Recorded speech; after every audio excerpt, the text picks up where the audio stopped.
The moving truck had been gone for less than an hour, its diesel rumble finally fading, leaving behind a profound and welcome silence. I stood on the wide covered porch of my great-grandfather's cabin, a place that smelled of old cedar and damp earth and breathed in the sweet pine-scented air of the North Georgia mountains.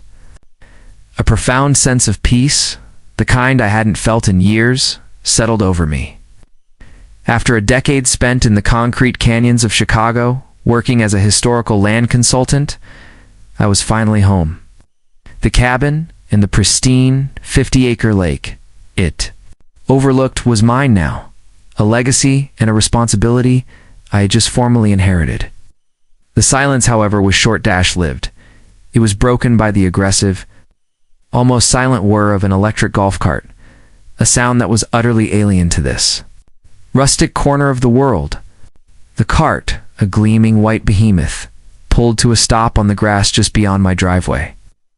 A woman with a severe blonde bob and a look of profound disapproval got out, flanked by two large men in matching polo shirts bearing a stylized swan. Logo, she was holding a thick, leather-bound binder like a weapon. "Good afternoon," she said, her voice devoid of any warmth or welcome. "I am Meredith Vance, president of the Asteria Lakes Homeowners Association. I trust you are the new resident." "I am," I said, extending a hand out of habit. "Thomas Grayson. My family has owned this cabin for—" She ignored my hand completely, her eyes already scanning my property with a critical appraising. "Gaze, Mr. Grayson," she interrupted. "Let's dispense with the pleasantries. I am here to inform you that the board has received your file from the previous owner's estate. We have reviewed your property's status and have determined that the current condition of this lot is in flagrant violation of numerous community covenants." I stared at her, my hand still awkwardly hovering in the air before I let it drop to my side. "I'm sorry," I said, my voice tight with a confusion that was rapidly souring into anger. "My property is not, nor has it ever been a part of your HOA. It is a legally separate and pre-existing parcel." She gave a thin, pitying smile, as a kind a queen might bestow upon a court jester who has just told a particularly pathetic joke. "A common misconception," she said, tapping her binder. "The fact is, your property is geographically located within the confines of our community. As such, you are subject to all aesthetic and environmental regulations. Furthermore, and more importantly, our community's primary asset is Lake Asteria. As a resident with direct access, you are bound by our community's rules regarding its use. Your presence here is contingent on your compliance." And began to read, her voice a relentless, monotonous drone. "First, your dock is constructed of unapproved wood materials, violation of Bylaw 73. Second, your shoreline is unmanicured and overgrown with non-native reeds, a violation of Bylaw 88. And third," she looked up, her eyes glinting with a triumphant malice, "we are a recreational community. We are not a fishing camp. The board has recently ratified Bylaw 117, which prohibits all angling activities on Lake Asteria to preserve its aesthetic tranquility. You will cease all fishing immediately." I stared at her, my mind reeling from the sheer, breathtaking audacity of her demands. She was standing on my land, telling me I was not allowed to fish on my own lake, a lake my great-grandfather had literally carved out of the earth with mules and dynamite in 1928. This wasn't just a bureaucratic overreach, it was an attempt to legislate the very laws of reality, a paper decree declaring that the sky was now plaid and that I was a tenant in my own home. My family had owned this land for over a century. We were farmers, conservationists, people who understood the rhythms of the earth and the sacred, unyielding truth of a legally recorded boundary line. My great-grandfather, a man with more foresight than money, had dammed a creek that ran through his sprawling farm to create the 50-acre Lake Asteria as a private reservoir. In the 1990s, with farming becoming untenable, my father had sold off the surrounding 900 acres of rolling pasture land to a slick development corporation. But on the advice of a very wise, very old lawyer, he had structured the deal. With the precision of a surgeon preparing for a delicate operation, I had been there. a young man just starting my career in historical land consulting in the dusty law office as the deal was signed. I remembered the developer, a man just like Meredith's husband, trying to get my father to include the lake. My father, a quiet man with a spine of steel, had refused. "We sell the pasture," he had said, his voice firm, "but we keep the water. The lake is not for sale, not one drop. It is our family's heart." The final deed, a document I now possessed and knew by heart, granted me his sole heir. The simple title to the entirety of Parcel A, the body of water known as Lake Asteria, its subterranean bed, its surface, and all literal and riparian rights pertaining thereto. The developers of the Asteria Lakes community had built their multi-million-dollar homes around my lake. They had sold a lifestyle, a dream of waterfront living, using my water as their primary marketing tool. For years, a quiet, unspoken agreement had existed between my father and the residents.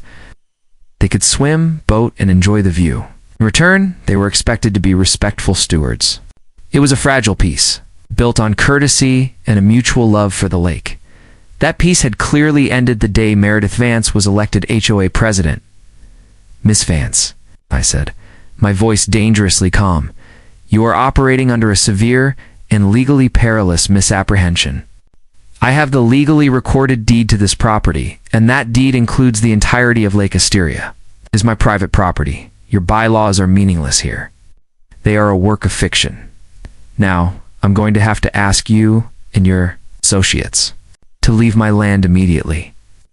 Meredith's smile vanished, replaced by a mask of cold fury. "You are mistaken," she snapped.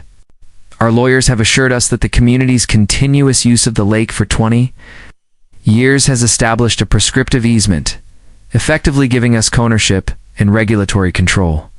Your deed is nothing but a historical footnote." It was a legally baseless argument, a desperate gambit I knew would never hold up in court. Our family's well-documented policy of giving permission for recreational use completely invalidated any claim of hostile or adverse possession. But it was the banner under which she was now waging her war. "This is your final warning, Mr. Grayson," she said, her voice dropping to a low, threatening tone. "Comply with the bylaws, or we will be forced to take legal action to have you removed as a public nuisance." She and her two silent, intimidating enforcers turned and got back in their golf cart, speeding away, leaving a cloud of arrogant dust in their wake. They were so confident, so utterly convinced of their own authority. They believed that the sheer weight of their manufactured rules could overwhelm the simple, quiet truth of my ownership. I looked out across the water. I saw residents on their gleaming pontoon boats, their children swimming off the massive, newly constructed community boat dock that was, in fact, an illegal encroachment on my lake bed. They were all enjoying a privilege, a courtesy granted by my family for decades, a privilege they now believed was an inalienable right. And their leader, their queen, had just tried to use that privilege as a weapon to banish me from my own kingdom. I folded the cease and desist order she had left on my porch railing. A cold, hard resolve settling in my gut. Meredith Vance wanted to play a game of paper rules and legal fictions. She wanted to legislate my lake. Fine, I would respond in kind. But my response wouldn't be a new bylaw. It would be a simple, legally binding notice, drafted by my lawyer and delivered to every single resident of Asteria Lakes. It would inform them that the era of goodwill was over. The lake, as of tomorrow morning, was closed. The Barged community dock was about to become the centerpiece of a very expensive lawsuit. The reaction to the notices was, to put it mildly, volcanic. My lawyer, a man who savored the precise and devastating application of property law, had them delivered by a professional courier service the next morning. Single, polite, but legally. Ironclad page was taped to the heavy, ornate front door of every one of the 200 homes in the Asteria Lakes community. The notice was a masterpiece of calm, factual finality.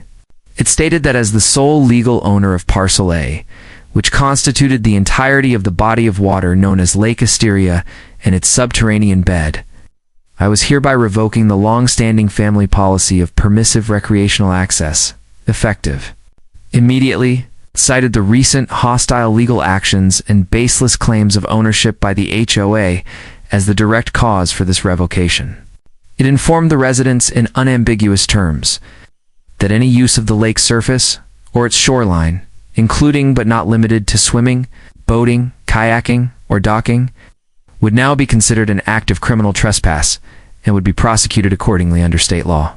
The document was accompanied by a clear, easy-to-read copy of the official county plat map, with my property, the entire lake, and the 50-foot ribbon of land around it highlighted in a stark, unavoidable yellow dot. By noon, my phone was ringing. Off the hook with blocked numbers, which I ignored.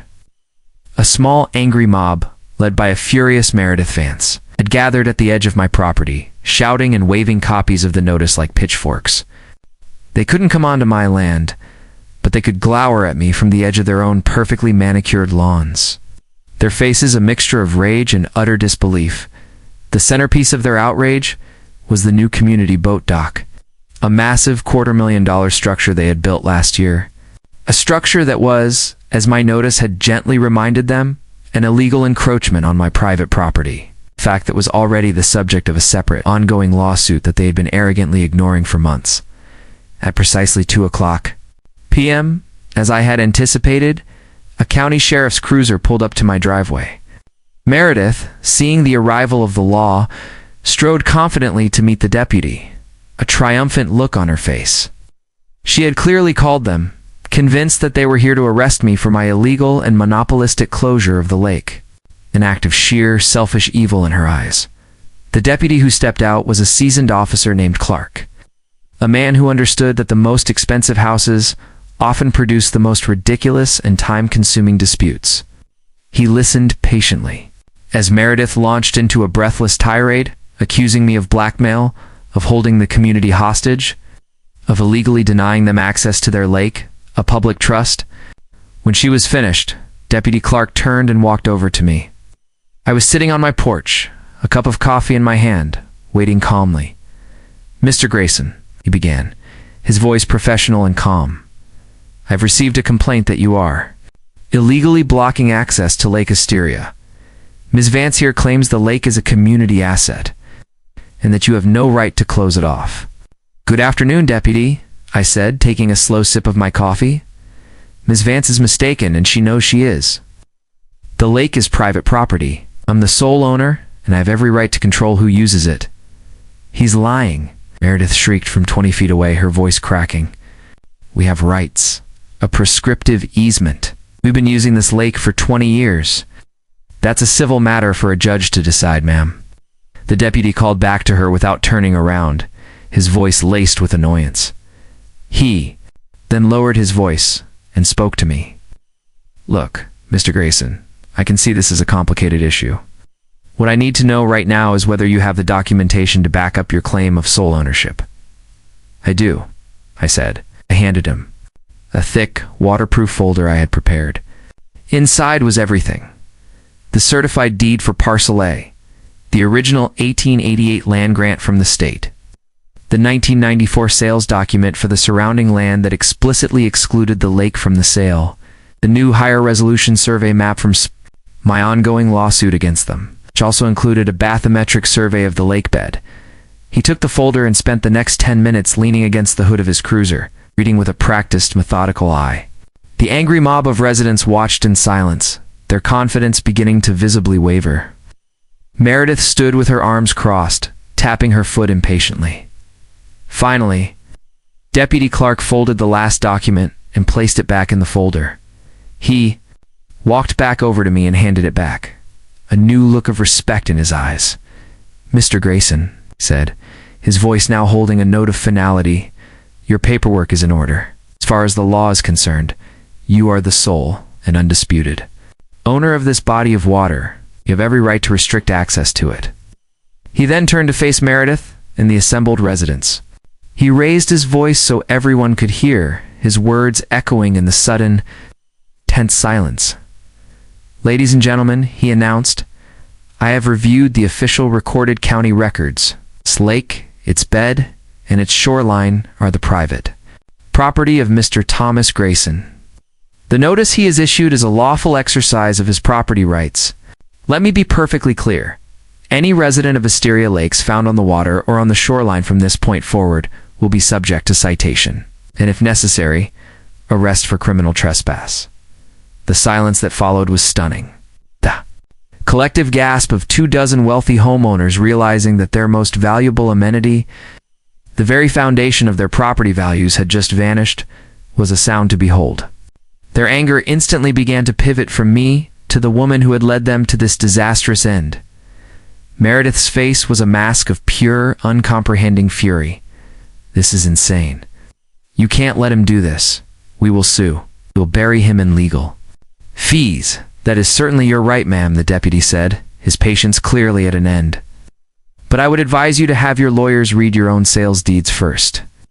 My understanding is that your properties were all sold as lake view, not lakefront. There is a significant legal distinction. Now, I consider this matter closed. Please disperse and return to your homes. Defeated and humiliated, the crowd slowly began to break up, casting hateful glares, not at me, but at Meredith. She was the last to leave, her face a thundercloud. Of impotent rage, the next few days were quiet. The lake, for the first time in years, was empty. No boats scarred its surface, no swimmers splashed in its shallows. It was returned to its natural state, a quiet, beautiful expanse of water, home only to the fish, the turtles, and the herons that stalked its edges. A week later, I received a letter. It was not from a lawyer. It was from a newly formed lake Access Negotiation Committee of the Asteria Lakes HOA, Meredith Vance. I learned from a friendly neighbor, had been unceremoniously ousted as president in a furious, marathon emergency meeting. The new committee, in a tone that was humble, deeply apologetic, and bordering on desperate, wished to discuss the possibility of establishing a formal, paid access agreement for the residents. They were no longer demanding their rights. They were politely and humbly asking to lease a privilege. The story ends in my lawyer's office a month later. I sat on one side of a long, polished table. On the other sat the new, humbled HOA committee. My lawsuit against them for their dock was still pending, a sort of Damocles hanging over their heads. I offered them a deal. They would not have to pay for the removal of the dock. Instead, the dock would remain, but its ownership would be formally and legally transferred to me. In exchange for its continued use by the residents of Sunset Landing, the Homeowners Association would enter into a formal 20-year lease agreement. They would pay me a substantial monthly rent, a fee that would, over the life of the lease, more than cover the damages, my considerable legal expenses, and fund a new conservation trust for the lake's preservation. They had no choice but to agree. A few weeks later, I sat on my own small wooden dock, watching the sunset. Across the cove, the massive community dock was filled with residents, their boats tied to its slips. But it was different now. At the head of the gangplank, a small, discreet, but legally required brass plaque had been installed. It read, "The Asteria Lakes Community Dock, operated under a lease agreement with the Grayson Family Trust, was no longer a symbol of their arrogant encroachment, was a monument to their defeat. It was my dock now. They were my tenants. Every time they stepped onto it, every time they paid their monthly HOA dues, a portion of that money would flow directly to me, a quiet, constant reminder of the day they tried to evict a man from his own home and ended up paying him rent instead. The quiet cartographer had taught the paper king of Sunset Landing that some lines drawn long ago in faded ink are more powerful and permanent than any amount of money or ambition.